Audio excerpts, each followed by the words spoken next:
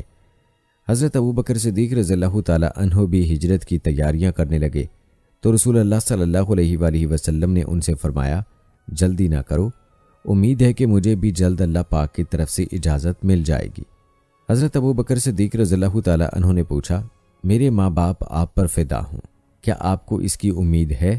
آپ صلی اللہ علیہ وآلہ وسلم نے فرمایا کہ ہاں ضرور۔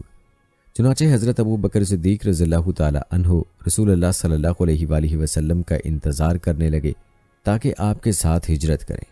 ان کے پاس 2 اونٹ تھے، انہیں 4 مہینے تک وہ ببول کے پتے کھلاتے رہے۔ پھر جب نبی کریم صلی اللہ علیہ وآلہ وسلم کو ہجرت کا حکم ملا تو رسول اللہ صلی اللہ علیہ وآلہ وسلم کے ساتھ سفر ہجرت پر روانہ ہوئے۔ رخصت سے پہلے انہوں نے اپنے بیٹے کو ہدایت کی کہ دن بھر کی خبر رات کو آ کر سنانا، ہم لوگ فلاں جگہ ہوں گے، اور اپنے خادم عامر بن فہیرہ کو ہدایت کی کہ بکریاں چراتے ہوئے ادھر آ کر ہمیں دودھ دے جایا کرنا۔ آپ کی بیٹی حضرت اسماء رضی اللہ تعالی عنہا آپ کو کھانا پہنچانے آتی۔ ابوبکر رضی اللہ تعالی عنہ اپنے گھر میں موجود تمام نقدی ساتھ لے کر نکل پڑے۔ راستے میں ابوبکر صدیق رضی اللہ تعالی عنہ آپ صلی اللہ علیہ وآلہ وسلم کے آگے ہو جاتے اور کبھی پیچھے۔ آپ صلی اللہ علیہ وآلہ وسلم نے وجہ پوچھی تو عرض کیا کہ جب مجھے خطرہ ہوتا ہے کہ آپ کے آگے سے کوئی دشمن نہ آ جائے تو آپ کے آگے چلنے لگتا ہوں، اور جب پیچھے سے کوئی خطرہ محسوس کرتا ہوں تو آپ کے پیچھے ہو جاتا ہوں۔ اس طرح حضور صلی اللہ علیہ وآلہ وسلم اور حضرت ابوبکر صدیق رضی اللہ تعالی عنہ غار ثور پہنچے۔ یہ مکے کے جنوب مشرق میں تقریباً 5 کلومیٹر پر ہے۔ راستے میں زمین پتھریلی کے پاؤں زخمی ہو گئے اور غار ثور ان کی پہلی منزل تھا۔ جب حضور صلی اللہ علیہ وآلہ وسلم اور حضرت ابوبکر رضی اللہ تعالی عنہ اس غار پر پہنچے اور حضور صلی اللہ علیہ وآلہ وسلم نے اس غار میں داخل ہونا چاہا تو حضرت ابوبکر صدیق رضی اللہ تعالی عنہ نے کہا، اللہ کے واسطے آپ صلی اللہ علیہ وآلہ وسلم اس غار میں ابھی داخل نہ ہوں، پہلے میں اندر جاتا ہوں تاکہ اگر اس میں کوئی موذی چیز جیسے سانپ بچھو وغیرہ ہو اور وہ ضرر پہنچائے تو مجھ کو ضرر پہنچائے، نہ کہ آپ صلی اللہ علیہ وآلہ وسلم کو۔ اور یہ کہہ کر حضرت ابوبکر صدیق رضی اللہ تعالی عنہ حضور صلی اللہ علیہ وآلہ وسلم سے پہلے غار میں داخل ہو گئے اور اس کو جھاڑ جھٹک کر صاف کیا۔ انہوں نے غار کے ایک کونے میں کئی سوراخ بھی دیکھے تھے، ان میں سے بیشتر سوراخوں کو انہوں نے اپنے تہبند سے چیتھڑے پھاڑ کر بند کر دیا، اور جو 2 سوراخ اس وجہ سے باقی رہ گئے تھے ان کو بند کرنے کے لیے تہبند کے چیتھڑے میں سے کچھ نہیں بچا تھا۔ ان کے منہ میں وہ اپنے دونوں پاؤں کی ایڑیاں اڑا کر بیٹھ گئے تاکہ کسی زہریلی اور موذی جانور کے نکلنے کی کوئی راہ باقی نہ رہے۔ پھر انہوں نے رسول کریم صلی اللہ علیہ وآلہ وسلم سے عرض کیا کہ اب اندر تشریف لے آئیے۔ چنانچہ رسول کریم صلی اللہ علیہ وآلہ وسلم غار میں داخل ہوئے اور اپنا سر مبارک حضرت ابوبکر رضی اللہ تعالی عنہ کی گود میں رکھ کر سو گئے۔ اسی دوران ایک سوراخ کے اندر سے سانپ نے حضرت ابوبکر رضی اللہ تعالی عنہ کے پاؤں کو کاٹ لیا، لیکن وہ اسی طرح بیٹھے رہے اور اس ڈر سے اپنی جگہ سے حرکت بھی نہ کی کہ کہیں رسول کریم صلی اللہ علیہ وآلہ وسلم جاگ نہ جائیں۔ آخر شدت تکلیف سے ان کی آنکھوں سے بے اختیار آنسو نکل گئے اور رسول کریم صلی اللہ علیہ وآلہ وسلم کے چہرہ مبارک پر گرے، جس سے آپ صلی اللہ علیہ وآلہ وسلم کی آنکھ کھل گئی۔ آپ صلی اللہ علیہ وآلہ وسلم نے ان آنکھوں میں آنسو دیکھے تو پوچھا، ابو بکر یہ تمہیں کیا ہوا؟ انہوں نے عرض کیا، میرے ماں باپ آپ پر قربان، مجھے کسی زہریلے جانور یعنی سانپ نے کاٹ لیا ہے۔ حضور صلی اللہ علیہ وآلہ وسلم نے یہ سن کر اپنا مبارک لعاب دہن ان کے پاؤں میں کاٹی ہوئی جگہ پر ٹپکا دیا اور تکلیف و اذیت کی جو کیفیت ان کو محسوس ہو رہی تھی وہ فوراً جاتی رہی۔ کفار آپ دونوں کی تلاش میں تھے اور ایک دن وہ غار ثور تک پہنچ گئے۔ حضرت ابو بکر رضی اللہ تعالی عنہ کی نظر ان پر پڑی تو گھبرا گئے اور کہا، اے اللہ کے نبی، اگر ان میں سے کوئی شخص محض اپنی نگاہ نیچی کر دے تو ہمیں دیکھ لے گا۔ نبی کریم صلی اللہ علیہ وآلہ وسلم نے فرمایا، غم نہ کر، اور اے ابو بکر رضی اللہ تعالی عنہ، ان دو افراد کے متعلق تمہارا کیا گمان ہے جن کے ساتھ تیسرا خود اللہ رب العزت ہو؟ پھر 3 دن اور 3 رات بعد آپ دونوں غار ثور سے روانہ ہوئے۔ دوستو، جیسا کہ کافر آپ دونوں کی تلاش میں تھے تو نبی کریم صلی اللہ علیہ وآلہ وسلم کے مختصر قافلے کا تعاقب سراقہ بن مالک نے کیا۔ دراصل اس نے 100 اونٹ انعام کی خاطر آپ صلی اللہ علیہ وآلہ وسلم کا پیچھا کیا، لیکن اس کا گھوڑا زمین میں دھنس گیا اور اس نے آپ صلی اللہ علیہ وآلہ وسلم سے معافی مانگ لی اور امان نامہ لکھوا لیا۔ دوستو، پھر آپ دونوں مدینہ سے پہلے ایک بستی قبا پہنچے۔ وہاں آپ دونوں کا شاندار استقبال ہوا اور اسلام کی پہلی مسجد بھی آپ دونوں نے قبا میں تعمیر کی۔ اسی طرح آپ دونوں جب مدینہ پہنچے تو آپ دونوں کا وہاں کے لوگوں نے گرم جوشی سے استقبال کیا۔ مسجد نبوی کی ابتدائی زمین حضرت ابو بکر صدیق رضی اللہ تعالی عنہ نے خرید کر اسلام کو وقف کی۔ دوستو، اب بات کرتے ہیں حضرت ابو بکر صدیق رضی اللہ تعالی عنہ کے جنگی کارناموں کی۔ تو غزوہ بدر میں بھی آپ رضی اللہ تعالی عنہ نے بھرپور شرکت کی، کئی کفار کو قتل کیا۔ غزوہ احد میں جب تیر اندازوں کی غلطی سے مسلمانوں پر دوبارہ حملہ ہوا تب آپ رضی اللہ تعالی عنہ آپ صلی اللہ علیہ وآلہ وسلم کی حفاظت کرنے والے صحابہ کرام میں شامل تھے۔ اسی طرح غزوہ خندق، غزوہ خیبر، بیعت رضوان، صلح حدیبیہ، فتح مکہ میں بھی نبی اکرم صلی اللہ علیہ وآلہ وسلم کے ساتھ تھے۔ امیر المومنین حضرت سیدنا ابو بکر صدیق رضی اللہ تعالی عنہ نے اپنے دور خلافت میں کیسر روم سے جنگ کے لیے مجاہدین اسلام کی ایک فوج روانہ فرمائی اور حضرت سیدنا ابو عبیدہ بن جراح رضی اللہ تعالی عنہ کو اس فوج کا سپاہ سالار مقرر فرمایا۔ یہ اسلامی فوج کیسر روم کی لشکری طاقت کے مقابلے میں انتہائی کمزور، مگر جب اس فوج نے رومی قلعے کا محاصرہ کیا اور لا الہ الا اللہ محمد الرسول اللہ کا نعرہ بلند کیا تو کلمہ طیبہ کی یہ آواز کیسر روم کے قلعے میں ایسی زلزلہ آیا کہ پورا قلعہ مسمار ہو کر اس کی اینٹ سے اینٹ بج گئی اور چشم زدن میں قلعہ فتح ہو گیا۔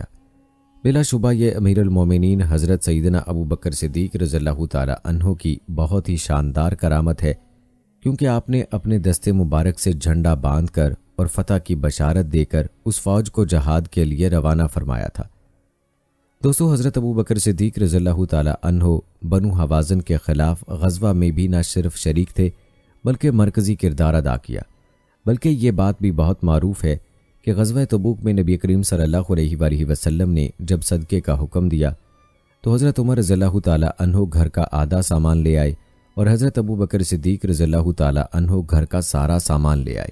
تو نبی کریم صلی اللہ علیہ وآلہ وسلم نے ارشاد فرمایا، گھر کے لیے کیا چھوڑ آئے ہو؟ تو حضرت ابو بکر صدیق رضی اللہ تعالی عنہ نے فرمایا کہ گھر اللہ اور اس کے رسول کو چھوڑ آیا ہوں۔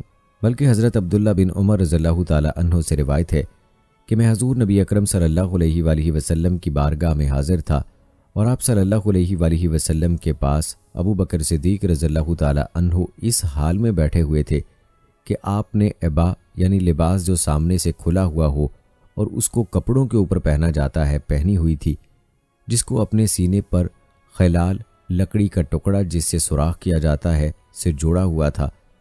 اس وقت حضور صلی اللہ علیہ وآلہ وسلم پر جبرائیل علیہ السلام نازل ہوئے اور کہا، اے محمد صلی اللہ علیہ وآلہ وسلم، میں کیا دیکھ رہا ہوں کہ ابو بکر رضی اللہ تعالی عنہ نے عبا پہن کر اسے اپنے سینے پر ٹانکا ہوا ہے۔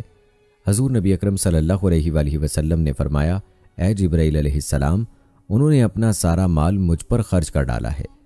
جبرائیل علیہ السلام نے کہا، اللہ رب العزت آپ صلی اللہ علیہ وآلہ وسلم کو سلام فرماتے ہیں اور ارشاد فرماتے ہیں کہ ابو بکر صدیق رضی اللہ تعالی عنہ سے کہیں، کیا تو اپنے اس فقر میں مجھ سے راضی ہے یا ناراض؟ اس پر حضور نبی اکرم صلی اللہ علیہ وآلہ وسلم نے فرمایا، اے ابو بکر رضی اللہ تعالی عنہ، اللہ رب العزت تم پر سلام فرماتے ہیں اور تمہیں ارشاد فرماتے ہیں، کیا تو اپنے اس فقر میں مجھ سے راضی ہے یا ناراض؟ ابو بکر صدیق رضی اللہ تعالیٰ عنہ نے عرض کی، میں اپنے رب کریم پر ناراض ہوں گا؟ میں تو اپنے رب سے ہر حال میں راضی ہوں، میں اپنے رب کریم سے راضی ہوں، میں اپنے رب کریم سے راضی ہوں۔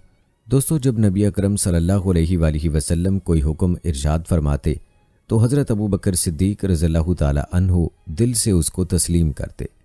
دوستو، 9 ہجری کو آپ صلی اللہ علیہ وآلہ وسلم نے حضرت ابو بکر صدیق رضی اللہ تعالیٰ عنہ کو امیر حج مقرر کیا۔ پھر شام کی جنگ کے لیے نبی کریم صلی اللہ علیہ وآلہ وسلم نے حضرت اسامہ بن زید رضی اللہ تعالیٰ عنہ کو سپاہ سالار مقرر، جن کی عمر 18 یا 19 سال تھی، تو بھی حضرت ابو بکر صدیق رضی اللہ تعالیٰ عنہ نے ان کی سربراہی میں جنگ میں شرکت کا ارادہ کیا، لیکن وہ لشکر ابھی راستے ہی میں تھا کہ آپ صلی اللہ علیہ وآلہ وسلم علیل ہو گئے۔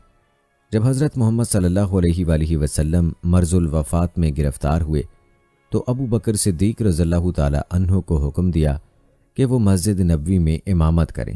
حضور صلی اللہ علیہ وآلہ وسلم کے بعد دوستوں مسلمانوں کو سنبھالنے میں سب سے اہم کردار حضرت ابو بکر صدیق رضی اللہ تعالیٰ عنہ کا ہی تھا۔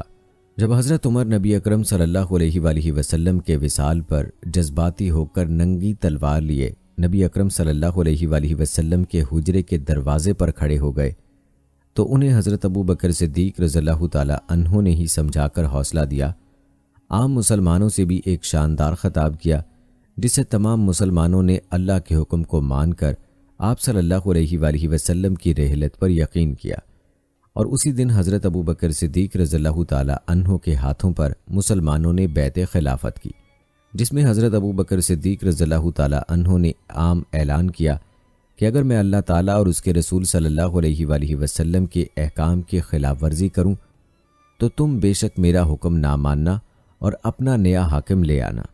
دوستو، اس کے بعد آپ رضی اللہ تعالیٰ عنہ کی خلافت کا سنہری دور شروع ہوا، جس میں سب سے پہلے نبوت کے جھوٹے دعوے داروں کا خاتمہ کیا گیا، اور اس کے بعد بہت سے قابل ذکر کام کیے گئے، جیسا کہ منصب خلافت پر مطمئن ہونے کے بعد ابو بکر صدیق رضی اللہ تعالیٰ عنہ نے اسلامی صوبوں میں والیوں، عاملوں اور قاضیوں کو مقرر کیا، جا بجا لشکر روانہ کیے، اسلام اور اس کے بعض فرائض سے انکار کرنے والے عرب قبائل سے جنگ کی، یہاں تک کہ تمام جزیرہ عرب اسلامی حکومت کا مطیع ہو گیا۔ حضرت ابو بکر صدیق رضی اللہ تعالیٰ عنہ کی خلافت کے دور میں سب سے پہلا لشکر شام حضرت اسامہ بن زید رضی اللہ تعالیٰ عنہ کی قیادت میں روانہ ہوا۔ اس پر کافی لوگوں نے آپ رضی اللہ تعالیٰ عنہ کو مشورہ دیا کہ اسامہ نوجوان ہے، کسی دانا بزرگ کو قیادت سونپ دیں، جس پر آپ رضی اللہ تعالیٰ عنہ نے کہا، اس جنگ میں اسامہ کو سپاہ سالار بنانے کے حکم نبی اکرم صلی اللہ علیہ وآلہ وسلم کا ہے، اور میں یہ حکم تبدیل نہیں کروں گا۔ اس کے بعد فتنہ ارتداد ختم ہو جانے کے بعد امام ابو بکر صدیق رضی اللہ تعالیٰ عنہ نے عراق اور ایران کو فتح کرنے کے لیے لشکر روانہ کیا۔ ان کے عہد خلافت میں عراق کا بیشتر حصہ اور شام کا بڑا علاقہ فتح ہو چکا تھا۔ قرآن مجید کو جمع کرنے کا کام بھی آپ رضی اللہ تعالیٰ عنہ کے دور میں ہوا۔ دوستو، حضرت ابو بکر صدیق رضی اللہ تعالیٰ عنہ خلیفہ بننے کے بعد خدمت خلق میں سب سے آگے رہے۔ اس کے چند واقعات آپ کے ساتھ شیئر کرتے ہیں۔ حضرت ابو بکر صدیق رضی اللہ تعالیٰ عنہ اپنے گھر کا کام اپنے ہاتھوں سے کرنے میں کوئی آر محسوس نہیں کرتے تھے۔ اکثر بھیڑ بکریاں خود ہی چرا لیتے تھے۔ محلے میں اگر کسی کا کوئی کام ہوتا تو وہ بھی کر دیا کرتے تھے۔ ناداروں کی مدد کرنے میں آپ رضی اللہ تعالیٰ عنہ قلبی اور روحانی سکون محسوس کیا کرتے تھے۔ کمزوروں کا بوجھ اٹھایا کرتے تھے۔ آپ رضی اللہ تعالیٰ عنہ مصیبت زدہ لوگوں کے کام آیا کرتے تھے، یہاں تک کہ جب آپ خلیفہ بنا دیے گئے تو پھر بھی آپ کے معمولات میں کوئی فرق نہیں آیا۔ جب آپ رضی اللہ تعالیٰ عنہ منصب خلافت پر فائز ہوئے تو محلے میں ایک لڑکی کو یہ فکر ہوئی کہ حضرت ابو بکر صدیق رضی اللہ تعالیٰ عنہ تو اب خلیفہ منتخب ہو گئے ہیں، اب ہماری مدد کون کرے گا؟ ہمارے کام کون انجام دے گا؟ ہماری بکریوں کا دودھ کون دوہے گا؟ اس لڑکی نے یہ گمان کیا کہ اپنے کام خود کرنا یا کسی اور کے کام کرنا خلیفہ وقت کے شایان شان نہیں ہے۔ خلیفہ یا بادشاہ کے سارے کام اس کے نوکر چاکر اور درباری کرتے ہیں، چاہے جائے کہ وہ اپنے کام خود کرے یا دوسروں کی بکریوں کا دودھ نکالے۔ لیکن قربان جائیے خلیفہ اول پر، جب آپ رضی اللہ تعالیٰ عنہ نے اس قسم کی بات سنی تو ارشاد فرمایا، اللہ کی قسم میں بکریاں دوہوں گا اور مجھے امید ہے کہ خلافت کا منصب مخلوق کی خدمت کرنے سے باز نہیں رکھے گا، بلکہ حضرت سیدنا عمر فاروق اعظم رضی اللہ تعالی عنہ رات کے وقت مدینہ منورہ کے کسی محلے میں رہنے والی ایک نابینا بوڑھی عورت کے گھریلو کام کاج کر دیا کرتے تھے۔ آپ رضی اللہ تعالی عنہ اس کے لیے پانی بھر لاتے اور اس کے تمام کام سر انجام دیتے۔ حسب معمول ایک مرتبہ بڑھیا کے گھر آئے تو یہ دیکھ کر حیران رہ گئے کہ سارے کام ان سے پہلے ہی کوئی کر گیا تھا۔ بہرحال دوسرے دن تھوڑا جلدی آئے تو بھی وہی صورتحال تھی کہ سب کام پہلے ہی ہو چکے تھے۔ جب 2-3 دن ایسا ہوا تو آپ کو بہت تشویش ہوئی کہ ایسا کون ہے جو مجھ سے نیکیوں میں سبقت لے جاتا ہے۔ ایک روز آپ دن میں ہی آ کر کہیں چھپ گئے۔ جب رات ہوئی تو دیکھا کہ خلیفہ وقت امیر المومنین حضرت سیدنا ابو بکر صدیق رضی اللہ تعالی عنہ تشریف لائے اور اس نابینا بڑھیا کے سارے کام کر دیے۔ آپ رضی اللہ تعالی عنہ بڑے حیران ہوئے کہ خلیفہ وقت ہونے کے باوجود آپ اس بوڑھی خاتون کے تمام امور خوش دلی سے انجام دے رہے ہیں۔ ارشاد فرمایا، حضرت سیدنا ابو بکر صدیق رضی اللہ تعالی عنہ مجھ سے نیکیوں میں سبقت لے جاتے ہیں۔ دوستو، حضرت ابو بکر صدیق رضی اللہ تعالی عنہ انتہائی نیک انسان تھے۔ سرکاری مال کا ایک پیسہ خود پر خرچ نہ کرتے تھے۔ دوستو، جب آپ رضی اللہ تعالی عنہ نے حضرت عمر رضی اللہ تعالی عنہ کو اپنا جانشین منتخب کیا تو لوگوں نے کہا کہ عمر بہت سخت مزاج ہیں، تو آپ نے جواب دیا، ان پر جب بار خفت پڑے گا تو خود بخود نرم طبیعت ہو جائیں گے۔ دوستو، مختلف روایات سے معلوم ہوتا ہے کہ حضرت ابو بکر صدیق رضی اللہ تعالی عنہ نے 5 شادیاں کی تھیں۔ حضرت ابو بکر صدیق رضی اللہ تعالی عنہ کی ایک بیوی ام بکر تھی۔ ام بکر کا تعلق قبیلہ بنو قلب سے تھا۔ انہوں نے اسلام کو قبول کرنے سے انکار کیا، جس کی وجہ سے آپ رضی اللہ تعالی عنہ نے ام بکر کو طلاق دے دی تھی۔ قتیلہ بنی عبد العزہ، جو حضرت عبداللہ رضی اللہ تعالی عنہ بن ابو بکر رضی اللہ تعالی عنہ اور حضرت اسماء رضی اللہ تعالی عنہا بنت ابو بکر رضی اللہ تعالی عنہ کی والدہ تھیں، انہوں نے بھی اسلام قبول کرنے سے انکار کر دیا تھا، جس کی وجہ سے حضرت ابو بکر صدیق رضی اللہ تعالی عنہ نے انہیں طلاق دے دی تھی۔ آپ کی بیوی ام رومان رضی اللہ تعالی عنہا جلیل القدر صحابیات میں سے ہیں۔ حضرت عائشہ رضی اللہ تعالی عنہا اور حضرت عبد الرحمن رضی اللہ تعالی عنہ آپ کے بطن سے پیدا ہوئے۔ جب حضرت ابو بکر صدیق رضی اللہ تعالی عنہ نے اسلام قبول کیا تو ام رومان رضی اللہ تعالی عنہا بھی اسلام لے آئیں۔ حضرت عائشہ صدیقہ رضی اللہ تعالی عنہا کی شادی نبی کریم صلی اللہ علیہ وآلہ وسلم سے ہوئی۔ حضرت اسماء بنت امیس رضی اللہ تعالی عنہا کا پہلا نکاح حضرت جعفر طیار علی رضی اللہ تعالی عنہ سے ہوا۔ ان کی شہادت کے بعد حضرت اسماء رضی اللہ تعالی عنہا نے حضرت ابو بکر رضی اللہ تعالی عنہ سے نکاح کر لیا۔ اسماء بنت امیس رضی اللہ تعالی عنہا سے محمد بن ابو بکر پیدا ہوئے۔ حضرت ابو بکر رضی اللہ تعالی عنہ کے وصال کے بعد حضرت اسماء بنت امیس رضی اللہ تعالی عنہا نے حضرت علی رضی اللہ تعالی عنہ سے نکاح کیا تھا۔ حبیبہ بنت خارجہ ایک انصاری کی بیٹی تھیں۔ ان کے بطن سے حضرت ابو بکر صدیق رضی اللہ تعالی عنہ کی سب سے چھوٹی بیٹی ام کلثوم پیدا ہوئیں۔ حضرت ام کلثوم صحابیہ نہیں ہیں، کیونکہ یہ حضرت ابو بکر صدیق رضی اللہ تعالی عنہ کے بھی وصال کے بعد پیدا ہوئی تھیں، بلکہ حضرت سیدنا عروہ بن زبیر رضی اللہ تعالی عنہ سے روایت ہے کہ امیر المومنین حضرت ابو بکر صدیق رضی اللہ تعالی عنہ نے اپنے مرض وفات میں اپنی صاحبزادی ام المومنین حضرت سیدنا عائشہ صدیقہ رضی اللہ تعالی عنہا کو وصیت کرتے ہوئے ارشاد فرمایا تھا کہ میری پیاری بیٹی، آج تک میرے پاس جو میرا مال تھا وہ آج وارثوں کا مال ہو چکا ہے، اور میری اولاد میں تمہارے دونوں بھائی عبد الرحمن و محمد اور تمہاری دونوں بہنیں ہیں، لہٰذا تم لوگ میرے مال کو قرآن مجید کے حکم کے مطابق تقسیم کر کے اپنا اپنا حصہ لے لینا۔ یہ سن کر حضرت عائشہ رضی اللہ تعالی عنہا نے عرض کیا کہ ابا جان، میری تو ایک ہی بہن بی بی اسماء ہے، یہ میری دوسری بہن کون ہے؟ آپ رضی اللہ تعالی عنہ نے فرمایا کہ میری زوجہ بنت خارجہ جو حاملہ ہے، اس کے شکم میں لڑکی ہے، وہ تمہاری دوسری بہن ہے۔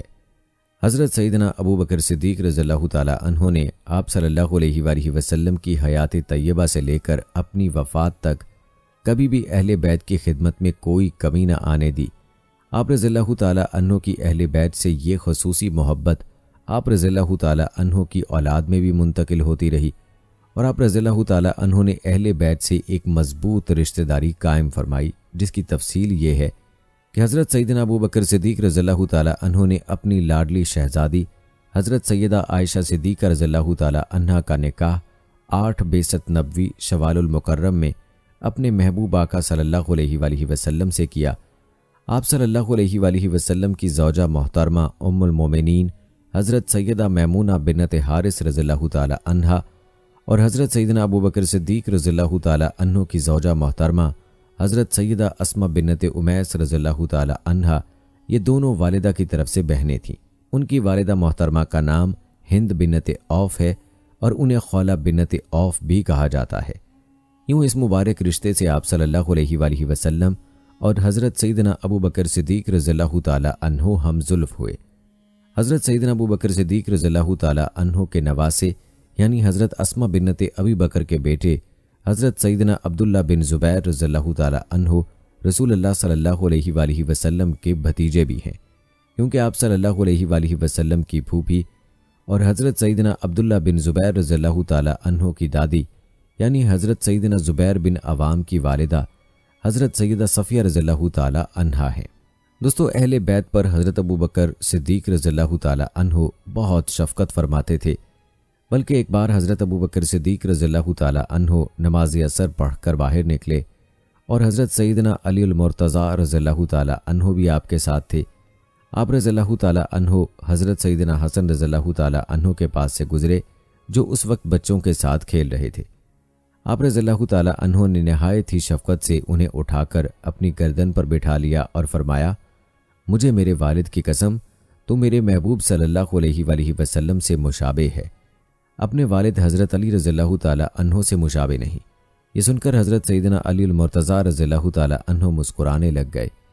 دوستو، حضرت ابو بکر صدیق رضی اللہ تعالی عنہ نبی اکرم صلی اللہ علیہ وآلہ وسلم سے بہت محبت کرتے تھے اور نبی کریم صلی اللہ علیہ وآلہ وسلم بھی آپ رضی اللہ تعالی عنہ سے بہت محبت کرتے تھے۔ آپ صلی اللہ علیہ وآلہ وسلم نے ایک دفعہ تمام صحابہ کرام کی موجودگی میں فرمایا کہ مجھے مردوں میں ابو بکر سے سب سے زیادہ محبت ہے۔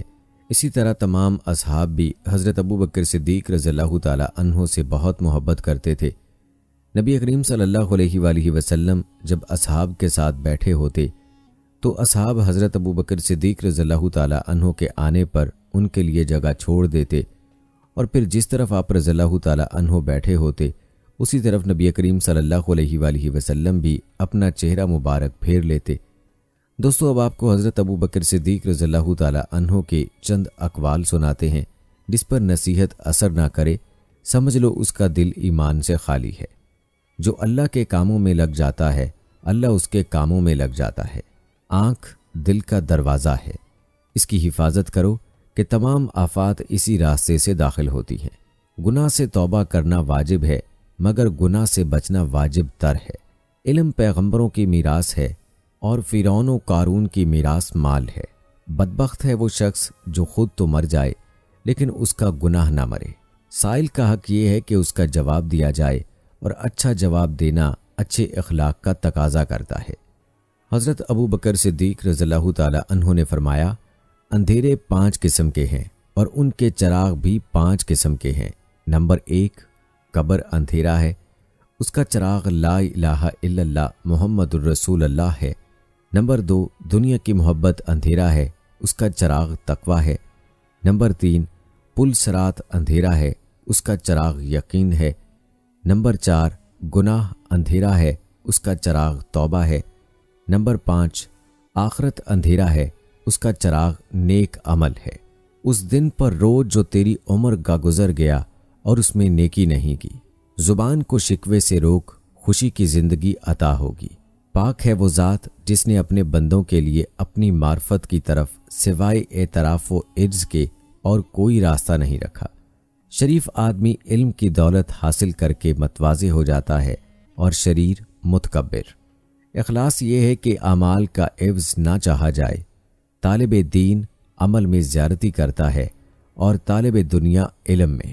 صدقہ فقیر کے سامنے عاجزی سے باادب پیش کر، کیونکہ خوشدلی سے صدقہ دینا قبولیت کا نشان ہے۔ عبادت ایک پیشہ ہے، دکان اس کی خلوت ہے، راس المال اس کا تقویٰ ہے اور نفع اس کا جنت ہے۔ جسے رونے کی طاقت نہ ہو وہ رونے والوں پر رحم ہی کیا کرے۔ لوگوں کے اندر کی باتوں کو ہرگز نہ کھولنا، بلکہ ان کے ظاہری اعمال پر اکتفا کر لینا اور اپنے کام میں پوری محنت کرنا۔ جب کچھ لوگ ایسے لوگوں کے سامنے گناہ کریں جو ان سے زیادہ طاقتور اور با اثر ہو اور وہ انہیں ان برے کاموں سے نہ روکیں، تو ان سب پر اللہ تعالیٰ ایسا عذاب نازل فرمائیں گے جسے ان سے نہیں ہٹائیں گے۔ سب سے بڑی عقل مندی تقویٰ ہے اور سب سے بڑی حماقت فسق و فجور ہے۔ اس ذات کی قسم جس کے قبضے میں میری جان ہے، اگر تم تقویٰ اور پاک دامنی اختیار کرو تو تھوڑا عرصہ ہی گزرے گا کہ تمہیں پیٹ بھر کر روٹی اور گھی ملنے لگے گا۔ جس کا سرمایہ دنیا ہے، اس کے دین کا نقصان زبانیں بیان کرنے سے عاجز ہے، تو دنیا میں رہنے کے سامانوں میں لگا ہے اور دنیا تجھے اپنے سے نکالنے میں سرگرم ہے۔ خلقت سے تکلیف دور کر کے خود اٹھا لینا حقیقی سخاوت ہے۔ انسان ضعیف ہے، تعجب ہے کہ وہ کیوں کر خدائے قوی کی نافرمانی کرتا ہے۔ اشخاص کو حق سے پہچانو، حق کو اشخاص سے نہیں۔ عقل مند کی پہچان کمگوئی ہے، پاک دامنی فقیری کی زینت ہے، شکر نعمت کی زینت ہے، خشوع و خضوع نماز کی زینت ہے، صبر بلا کی زینت ہے، عاجزی طالب علم کی زینت ہے، کثرت گریہ صفت خوف کی زینت ہے، اور احسان نہ جتانا احسان کی زینت ہے۔ جسے یہ پسند ہو کہ اسے اللہ تعالیٰ قیامت میں نار جہنم سے محفوظ رکھے، اسے مسلمانوں پر رحم کرنا ضروری ہے۔ ہم نے بزرگی کو تقویٰ میں، مالداری کو یقین میں اور عزت کو تواضع میں پایا۔ صبر میں کوئی مصیبت نہیں اور رونے دھونے میں سوائے نقصان کے کچھ فائدہ نہیں۔ دوستو، حضرت ابو بکر صدیق رضی اللہ تعالی عنہ کی غیبی سفارش کی انوکھی داستان بھی آپ کے ساتھ شیئر کرتے ہیں۔ حضرت ابو بکر صدیق رضی اللہ تعالی عنہ کے دور میں ایک شخص ملک شام سے سفر کرتا ہوا آیا اور آپ کی خدمت میں حاضر ہوا اور عرض کرنے لگا کہ آپ امیر بھی ہیں یعنی مالدار بھی ہیں، اور امیر یعنی مسلمانوں کے سربراہ بھی۔ عرض کرنے لگا، حضور میرے اوپر قرضہ چڑھ گیا ہے، میری مدد کریں۔ تو آپ اس کو اپنے گھر لے گئے۔ شخص کہتا ہے کہ باہر سے دروازہ بہت خوبصورت تھا، لیکن گھر پر ایک چارپائی بھی نہ تھی۔ کھجور کی چھال کی چٹائیاں بچھی ہوئی تھیں اور وہ بھی پھٹی ہوئی۔ فرماتے ہیں سیدنا صدیق اکبر رضی اللہ تعالی عنہ نے مجھے چٹائی پر بٹھا لیا اور مجھے کہنے لگے، یار ایک عجیب بات نہ بتاؤں؟ میں نے کہا بتائیے۔ تو عرض کرنے لگے، 3 دن سے میں نے ایک اناج کا دانہ بھی نہیں کھایا، کھجور پر گزارا کر لیتا ہوں، آج کل میرے حالات کچھ ٹھیک نہیں ہیں۔ تو شخص کہنے لگا، حضور میں اب پھر کیا کروں، میں تو بہت دور سے امید لگا کر آیا تھا۔ تو فرمانے لگے، تو عثمان غنی کے پاس جا۔ شخص کہنے لگا، مجھے تو بہت سارے پیسے چاہیے ہیں۔ تو آپ نے فرمایا، تیری سوچ وہاں ختم ہوتی ہے جہاں سے عثمان کی سخاوت شروع ہوتی۔ تو جو سوچتا ہے اتنے ملیں گے، تیری سوچ ختم ہوتی ہے وہاں سے عثمان کی سخاوت شروع ہوتی ہے، تو جا ان کے پاس۔ شخص کہنے لگا، آپ کا نام لوں کہ مجھے امیر المومنین نے بھیجا ہے؟ تو فرمانے لگے، اس کی ضرورت ہی نہیں پڑے گی، صرف اتنا بتانا کہ میں مقروض ہوں اور رسول اللہ صلی اللہ علیہ وآلہ وسلم کا نوکر ہوں۔ وہ شخص کہنے لگا کہ وہ دلیل حوالہ مانگیں گے۔ فرمایا، عثمان سخاوت کرتے وقت دلیل یا حوالے نہیں مانگتے۔ عثمان اللہ کی راہ میں دیتے ہوئے تفتیش نہیں کرتا، اور سخاوت کرتے وقت ٹٹولنا عثمان کی عادت نہیں۔ وہ شخص کہتا ہے، میں چلا گیا، پوچھتے پوچھتے دروازے پر دستک دی۔